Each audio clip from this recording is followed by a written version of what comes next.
Welcome back, I'm the Watch Nerd. In this video, we're going to review a 1948 bubble back Oyster Perpetual with small seconds. I'm very excited for this one, so let's go into it. Right before though, I want to keep announcing my Chanel chain giveaway. I'm going to be giving out this chain as soon as we hit 1,000 subscribers. So if you want to be entered, there's the 4 steps in the description below.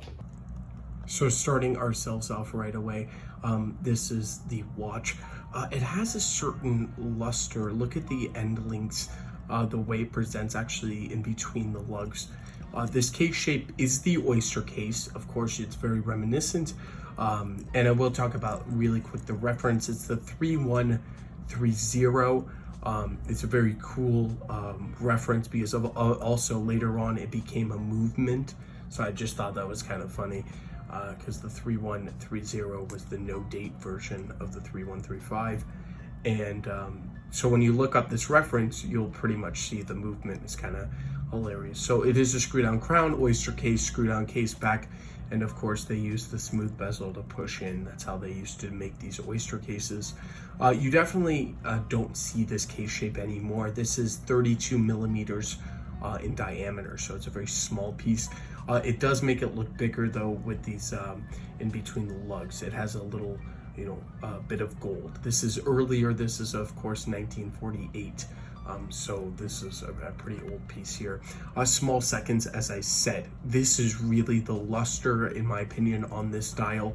We'll be looking at later ones throughout the week of different Oyster Perpetuals, but this is one of the classiest in my opinion. So we have the first crown position, we have winding, very smooth winding on this one, extremely nice, elegant, and as you can see, you could really see the threading on this, and we have one position, so we pushed it all the way out, and hold on, just gotta, there we go, there. And very smooth, the hands move very nicely. There is no hacking in this. I will show a picture of the movement. It's pretty old. You're not expecting any of the new stuff, the new gadgets. Not very anti-magnetic, but this is what it is, 1948. You're not going to be expecting all that stuff. Very cool movement though. Of course, screw down case back, as I said, with screw down crown. I believe, I don't know what they rated it to because there is nothing on the dial. This one even is not chronometer certified. It does say Swiss made there. All that stuff I believe is scuffs and scratches on the actual crystal. I don't believe the dial has damage inside it. Yeah, this is just the outside of the crystal there. As you can see, it looks like kind of a dial. It's a little bit, it has a ring around it, and that is done by the factory. As you can see with the way the light hits it, very, very nice. Honestly, it's really beautiful. So with that, oh, and then one other thing. So Rolex is pretty much known for signing their crowns. Now they use their coronet. Look at this, it just says Rolex Oyster, very plain, very simple. It's actually not that plain as today, but it's cool. So it's a dual lock. You have to remember, this is what, almost 10 years before this, no, not 10 years before the Submariner, but a substantial time before then, before pretty much any of the sport models. This is before the Explorer. So, the Datejust was just released when this watch came out. So this was pretty amazing. We will show it on my wrist, quick wristwatch check. This is from yesterday's review. A very fun watch, a great beater. I will actually exercise with it today. Casio Marlin here. But we are gonna put this on. It does have the original buckle, which is very, very nice. This is all 14 karat yellow gold. Yes, not rose gold.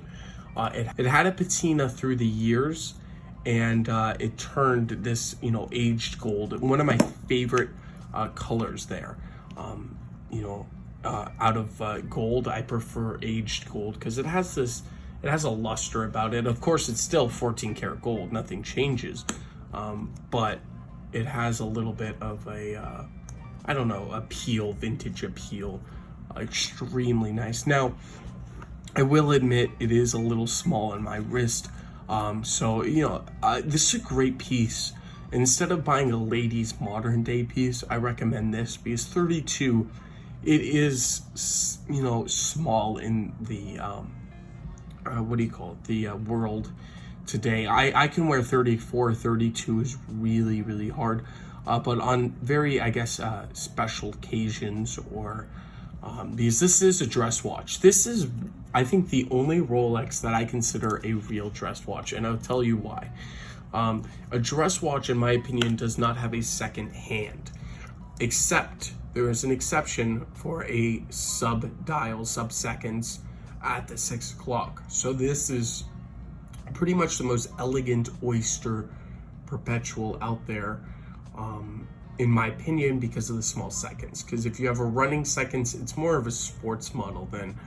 And it's a beautiful hunk of gold with a great history, great dial. So that movement has to have that sub dial for that second hand, and you do not see that often. You know, they have to build it in. So it's very rare. White dial, you see a lot more than the black. So I would love to know all your opinions. It's a pretty fast review. But it's such a cool watch, and there's definitely more to come. Let's see what Rolex says up here. What does it say? It just says Rolex. Very simple. They were very simple back in the 40s, and it's a pretty cool condition. Whatever, and it comes with a buckle. Normally you don't see that, and it doesn't look to be anything like over polished. Drilled lugs, of course, drilled lugs. That was a staple. And then the drilled lugs are only on one side. And you'll notice them, a bunch of Rolexes that only have it on one side. So when you're taking apart the bracelet, you cannot take it. Well, you could technically take it from here. It's a lot easier to just put it in here. And I kind of find that cool. So it's only one side is the drilled lug. The crown side is not. That's a fun feature. So this is where I'm going to leave it here. I absolutely love this dial. I would love to know how rare these actually are. I really have never seen a watch just like this one. So I would love to know if you have one down in the comments below. So I want to thank you, and I will catch you in the next one. Have a fantastic day.